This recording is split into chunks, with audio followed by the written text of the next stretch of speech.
Isang mapagpalang araw po sa ating lahat. Ako po si Virgilio Manangan. Ako po ay ang business manager ng Kalia Gawis Farmers Association, situated in Sitio Liaban, Barangay Kalunitan, Season Pangasinan. Marami po ang naitulong sa amin ng Kalia Gawis, lalo na sa pagtulong sa amin na makakuha ng mga interventions galing sa Department of Agriculture. Na bigyan po kami ng solar powered irrigation system, SPICE. Mayroon din po silang binigay sa amin na mga cattle, 20 heads. Yun po ay inaalagaan namin dito sa amin.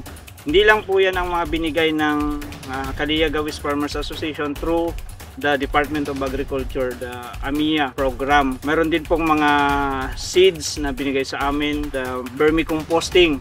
Yung vermicomposting po ang lagi naming nagagamit dahil nakakatipid po kami sa pagbili ng mga pamatay peste dito sa aming farm. Ginagamit namin siya para prevent yung infestation ng mga peste. Kompleto po yung binigay sa amin na package ng organic program ng Department of Agriculture. Binigyan po kami ng African night crawlers. Binigyan din po kami ng vermity generator. Nag-generate siya ng vermity at yun ang ina-apply namin sa aming talungan. At hindi lang po yun, nag-distribute din po kami at nakareceive po ako ng kambing na galing din po sa Kalia Gawis. At yun po yung pinaparami po namin ngayon dito sa amin. Malaki po yung kinikita po namin sa pagbebenta ng mga kambing dito sa amin. Malaking tulong po na naalala ko sa binibigay ng AMIA sa amin ay yung mga trainings. Kung wala po yung mga trainings na binibigay ng AMIA, na-upgrade po talaga yung pamamaraan po namin ng pagsasaka dito sa lugar po namin dito sa Sitio Liaban, sa Barangay Kalunitan, dahil sa mga knowledge na binibigay sa amin sa food processing. Doon kami nagkaroon ng idea mapataas yung profit ng mga pinoproduce po namin dito sa aming lugar na mga products. At ganun din, na-improve din po yung pag-aalaga namin ng mga livestock po namin sa baka at mga kambing dahil sa mga trainings na provide ng AMIA. Mas lalong naintindihan din namin yung climate change dahil sa AMIA.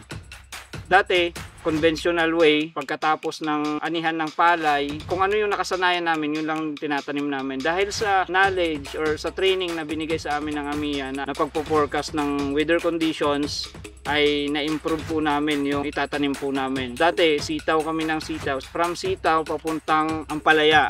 Yung mga ampalaya na tinatanim po namin, hindi niya kailangan ng napakadaming volume ng tubig. At ganoon din sa livestock. No, nakapag-ready kami kung paano namin sila i-manage during the long drought time.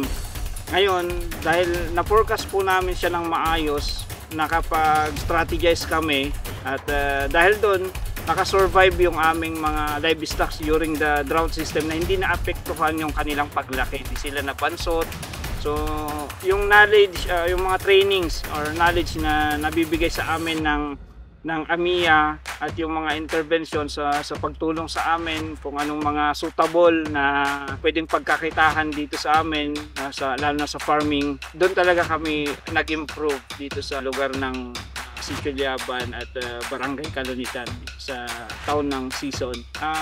Sa ngayon po, nasa starting point pa lang kami ng pag-adapt sa climate dahil this is the first time na nag-improve po kami in terms of adaptation and mitigation. Kung may tatama pa yung mas malalang mga drought, pipilitin namin na improve din yung sarili namin dito para makapag-adapt at ma-mitigate yung mga impact ng climate dito sa amin.